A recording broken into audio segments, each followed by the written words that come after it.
To set notification pop-up style to brief for a specific app on Samsung Galaxy S24 Ultra, swipe down the top of the screen and then tap setting icon. Scroll down the screen to find notification.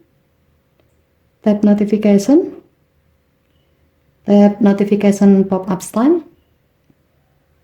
Next, tap apps to show as brief.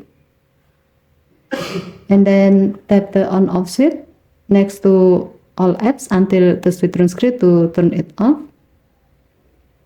Now select the desired app you like to set its notification pop-up style as brief.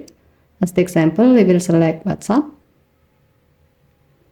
By doing this, now when you have a new notification from WhatsApp, your phone will show a brief of the notification content in the pop-up menu like this.